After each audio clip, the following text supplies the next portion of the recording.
Here's a visualization of what we are actually doing in PLS. The loadings in X and Y are now rotated from the PCA solution to what a PLS model is actually doing. And you can see, especially in X, the model is really rotating the loading a lot. And in the lower plot you can see that when you rotate the loading, the scores will change correspondingly. And if you look at the correlation in the title of the lower plot, you can see that the correlation between T and U is increasing as the loading changes.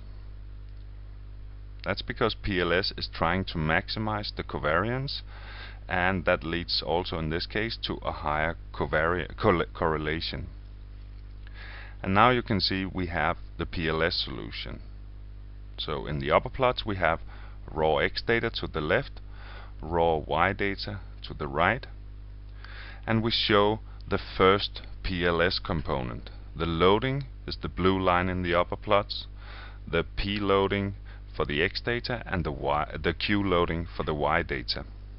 The readings of each point on these blue lines will give us the score values T and U respectively, and in the lower plot we have plotted the T's and the U's versus each other. So essentially we see the one component PLS model. And what we can see from the lower plot is that once we have the X scores, we can predict with a certain accuracy the U scores from that. And then we can use the Y loadings to convert the U score into a prediction of Y. Here we see the PCA solution and the PLS solution.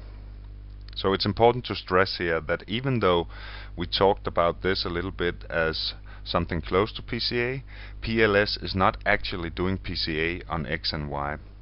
Instead, it is doing a model that is structurally the same, that is, it has scores and loadings, but it is calculating these scores and loadings from a different criterion.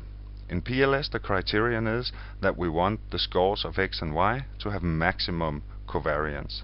That's what PLS is doing. Before we look more into the PLS theory, let's take a small example to illustrate how it works. Here we have a data set consisting of 12 samples of raspberry jam, and on these different jams there has been performed a sensory evaluation. So a sensory evaluation is a professional panel that assesses the different jams with respect to different well-defined descriptors such as color, redness, sweetness, etc. So it's a quantitative method. It's a very adequate method for different kinds of quality control and product optimization, but it's also very expensive, and it would be nice if it was possible to avoid the sensory evaluation and instead predict that from cheaper measurements. And those cheaper measurements are given here as 6 instrumental measurements, some color measurements L, A and B, and 3 additional measurements. So we want to build a model that can predict the sensory data from the instrumental data. And we have 12 samples that are made so as to span the normal variation. They come from different harvest places and from different harvesters. We build the model, and once the model has been calculated, we get a regression overview, the plot shown here. If you want to get back to the regression overview later on, you can always press the plot menu, and the first menu item will be this regression overview. In the upper left corner, for example, we have a score plot, and to the lower left of the slide you can see what is plotted in that score plot, namely the scores of the X model. In the right plot we have the loadings of both X and Y. In the lower left plot we have the residual variance explaining how well the model is doing as a function of the number of components. And to the lower right we have the predictions, and in this case it's the prediction of the redness, so of one of the several y variables, one of the several sensory variables. We will go through these plots in the next slides, but this general overview is good to remember or look into once you start doing your own models. The score plot. If you want to generate just a score plot, you can always do that in the plot menu as shown, and you can select what scores you want to look at. In this case, we can see on the axis that we are plotting component 1 versus component 2. If you want to change those, you can do it when you do the plotting, or you can also use the arrows, arrow up, down and left, right, to change the component number on the axis. So the score plot provides us with an overview of the different samples.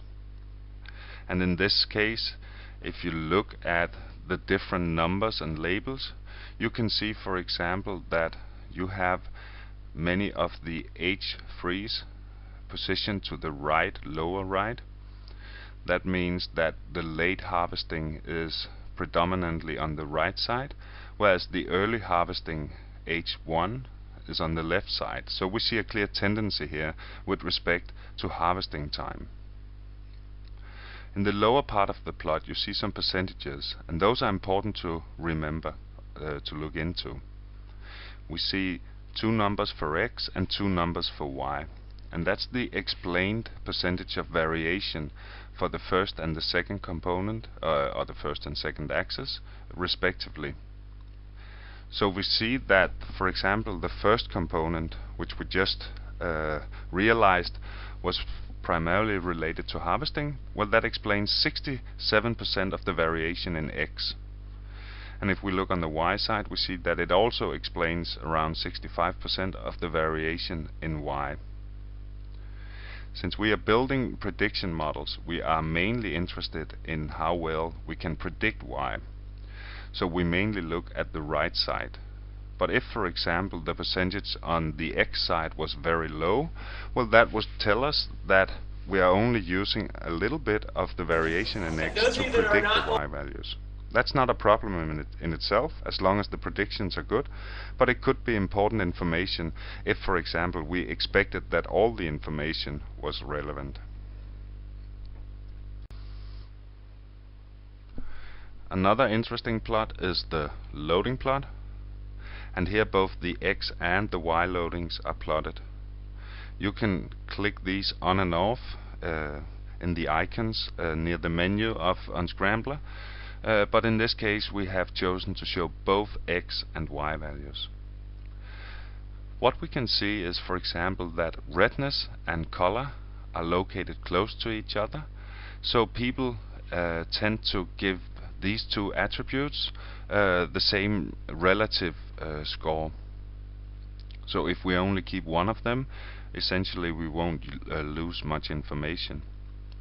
We also see that thickness is oppositely correlated, because that is positioned to the left. So when the sensory attribute redness is high, then thickness tends to be low.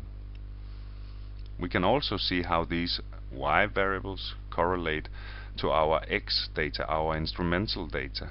For example, that the LAB readings, the colors, are correlated to thickness and oppositely correlated to what is called color, which is really the raspberry color, the redness of the different jams.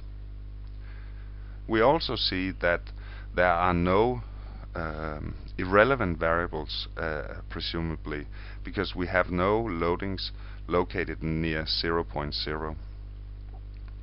Before we make such a conclusion, though, we have to make sure that we do not have any significant outliers in our samples.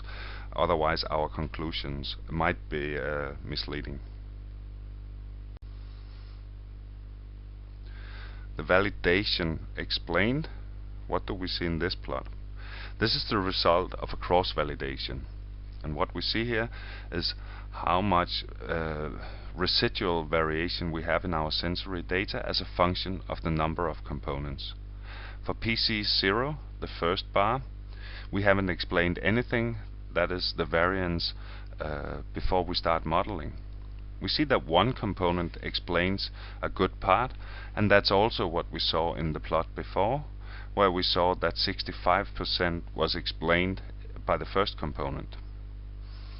The second component explains an additional part of the variation, but then we see that the third, fourth, fifth and sixth component, they do not help improving the predictions. On the contrary, if we include those, we get worse predictions. So based on this, and still assuming that we have no outliers, we will say that we need two components to get optimal predictions here. Finally, we have the prediction plot. You have to remember that predictions are always shown for just one variable at a time, so it's not the full picture of the whole model. We have in this case 4 different y variables, and we are only shown one of them here. But we can change the plot and show the predictions of the other variables as well. For any one variable that we choose, like redness here, we see on the bottom there's a number 2 shown. That tells us that these are the predictions shown for a 2-component PLS model. Sometimes the unscrambler will choose automatically the number of components, and you have to make sure that this choice is reasonable. You have to decide how many components are reasonable.